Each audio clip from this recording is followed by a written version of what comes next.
Hi there, and welcome back to our series of lessons on the parts of speech. My name is Ganesh, and this lesson is all about nouns.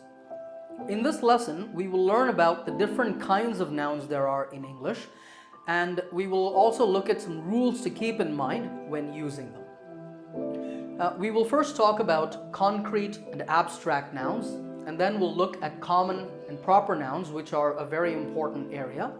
Then we'll discuss the very interesting collective nouns, and finally we'll turn to the most important topic relating to nouns, and that is countable and uncountable. Before we start, just remember, for any questions, let me know in the comment section below and I'll talk to you there. Okay, so first of all, what is a noun? I'm sure you know the answer to this. A noun is just the name of a person, place, animal, thing, feeling, or idea. For example, in this sentence, Graham likes to go to the zoo and see the animals. Here, there are three nouns.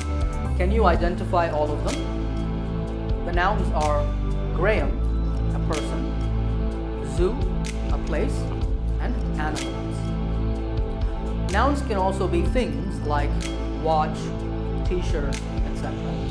And all of these, people, places, animals, and things, are physical. That means we can see them and we can touch them. So they are called concrete nouns. That means they have a real physical existence. So what are abstract nouns then? Abstract nouns are nouns that don't have a physical existence. That means we cannot touch them or see them, and these are ideas and feelings.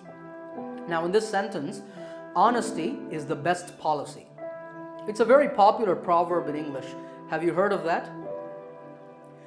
In that sentence, honesty and policy are both nouns, but they are abstract nouns. And in this next example, love is a powerful emotion. Love is the name of a feeling, like anger, happiness, or sorrow, and love is a noun. Emotion is also a noun. Okay, let's now talk about common and proper nouns. Do you know what common and proper nouns are? A common noun is a general noun, and a proper noun is the name given to a specific individual.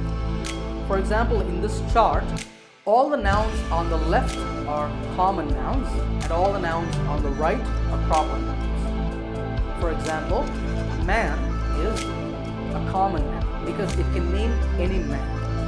But Ganesh is the name of one man, one individual, which in this case is me, of course. So Ganesh is a proper noun. Woman, in the same way, is a common noun. It could be any woman. But Allison is the name of an individual, so a proper noun. In the next two, city and country are common nouns, but Hamburg and China are the names of one city and one country, so proper nouns. Okay, now let me ask you a question at this point. Do you notice something about the proper nouns? You should be noticing that they're all written with a capital first letter, and that is actually a rule in English. Proper nouns are always written with a capital first letter.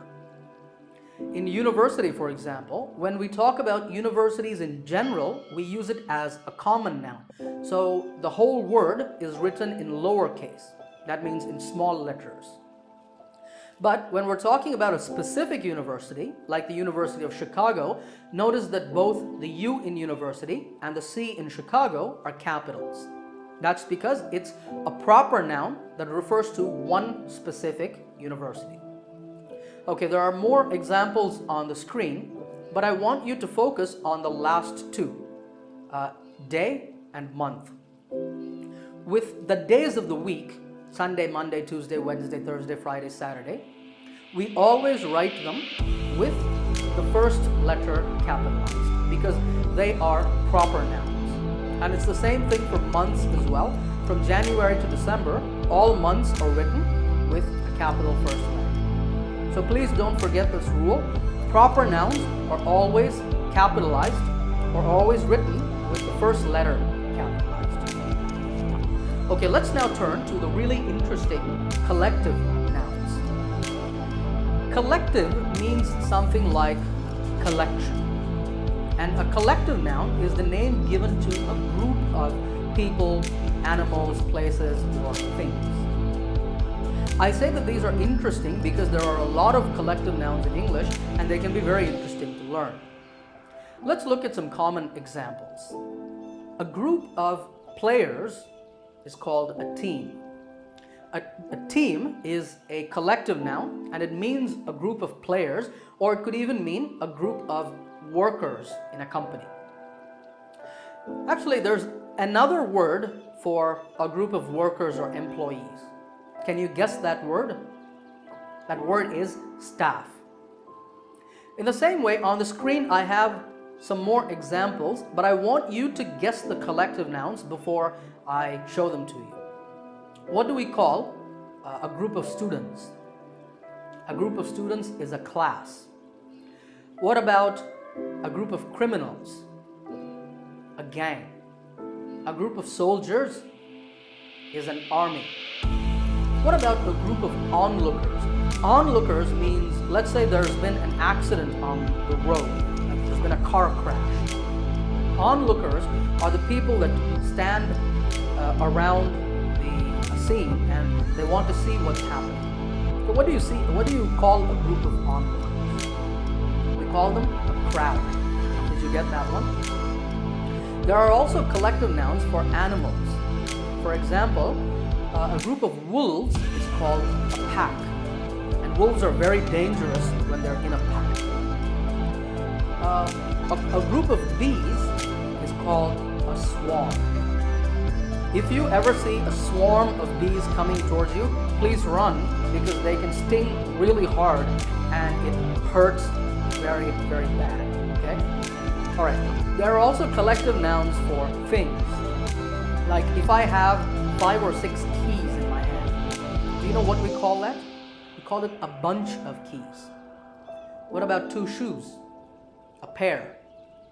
And when there are stairs that you have to take from one floor of a building to the next floor, do you know what we call that? It's called a flight of stairs. Okay, so like I said, these can be really interesting, but there's one problem. Collective nouns can be difficult because there's so many of them. So what can you do? Well, there are 2 things that you can do. First, you can learn the most common collective nouns. The examples that I just showed you are some very common collective nouns. So if you learn the most common ones, then you can use them fluently in conversation. But sometimes you might be in a situation where you want to use a collective noun, but you don't know it or you cannot remember it. Like let's say you want to say a gang of criminals, but you cannot remember that word, gang. So what can you do? You can just use a word like group, a group of criminals, and your meaning will be clear. Or you can say a bunch of things. The word bunch is a common collective noun, like a bunch of bananas, for example. So these kinds of expressions, common collective nouns, and even quantity expressions like a lot of, some, etc., if you use them, your meaning will be clear. But one reason to learn collective nouns is that if you use the correct collective noun in a situation, it will make your speech sound stylish. So try to learn as many as you can. Okay? Alright, let's now move on and talk about the most important area relating to nouns, and that is countable and uncountable. That's why I've underlined in red. It's so important. Do you know the meaning of countable noun? A countable noun is a noun that can be counted, and an uncountable noun cannot be counted. Some common countable nouns are book, pen, man, spoon, building, elephant, etc. With all of these, we can use numbers or plurals to talk about them. We can say 2 books, 5 pens, 3 buildings, etc. If there's only one, we can use a or an. I have a book. There's an elephant standing over there, etc. But uncountable nouns are nouns like water, coffee, air, salt, sugar, love, advice, and so on. And just by seeing them, you should be able to say there's no way to count them, because water and coffee are liquids. Air is a gas. Salt and sugar are so small that if you try to count the individual particles, that would be an extremely difficult task. And love and advice are abstract nouns because they're feelings and ideas. The most abstract nouns are uncountable. So with uncountable nouns, we cannot use plurals and we cannot use a and an. That is very important. But we can use units to talk about quantity. For example, we can say a glass of water, two glasses of water, 6 tablespoons of sugar, or a cup of coffee, 5 cups of coffee, and so on. Or we can use units of volume or weight, like pounds, kilograms, ounces, and liters. This is how we talk about the quantity of uncountable nouns. To ask questions, we use the expression how many with countable nouns, like how many computers do you have in your office? And with uncountable nouns, we use how much. How much water is there in the bottle? Or how much sugar is there in the jar? Now, with any of these questions, if you know the exact answer, you can give it. You can say, there are 20 computers in my office, or there's half a liter of water, okay, or 4 pounds of sugar in the jar. But what about if you don't know the exact number or quantity? In that case, you can use quantity expressions. With countable nouns, we use a few to mean a small number. I can say, oh, there are only a few computers in my office. I don't know the exact number, but it's a small number. Or I can say, there's only a little water in the jar. So with uncountable nouns, we use a little. This is very important. And what about to talk about a big number or a big quantity? Can you tell me what we use? With countable nouns, we use many or a lot of. There are many computers in my office, or there are a lot of computers in my office. With uncountable nouns, we can use much, but that's less common. It's more common, once again, to use a lot of. Like, there is a lot of coffee in the cup. So notice that a lot can be used both with countable and uncountable nouns. In the same way, the word some can also be used with both types.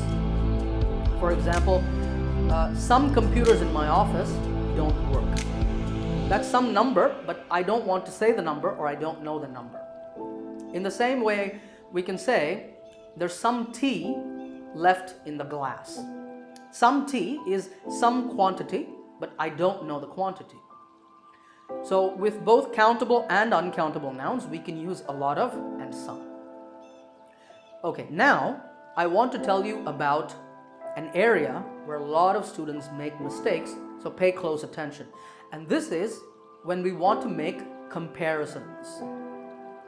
We're going to take a couple of examples. Let's say that in my neighborhood, that is in the place where I live, there are 5 buildings. In your neighborhood, there are 10 buildings. So we can say that there are more buildings in your neighborhood. Okay? Just keep that in mind. And let's take another example, this time uncountable. I drink 2 cups of coffee a day, but you drink 4 cups of coffee a day. So you drink more coffee. Okay, so far, so good. But what about the opposite? We can say that I drink less coffee. Alright, but back to our first example, we said there are more buildings in your neighborhood. That means in my neighborhood, there are fewer buildings. This is where a lot of people go wrong. people say there are less buildings in Vancouver. That is grammatically incorrect because with countable nouns, you cannot use less, you have to use fewer. Okay, so remember these rules and remember not to make the common mistakes that we discussed here. Alright, let's do a quick recap of what we've learned today. We started with concrete and abstract nouns. Remember that concrete nouns have a physical existence and abstract nouns are ideas and feelings which we cannot touch or see. Then we spoke about common and proper nouns. What is the important rule with proper nouns? You always capitalize the first letter. Then we turned to collective nouns. Remember to learn as many collective nouns as you can because that will help you to speak with more style. And finally, we looked at countable and uncountable nouns. We discussed a number of rules. Remember that the most common mistake is using less with countable nouns. It's wrong. Less is used with uncountable nouns. Fewer is used with countable nouns. Alright, so that brings us to the end of this lesson. I hope you enjoyed it. Remember to subscribe to this channel and I will see you in the next lesson.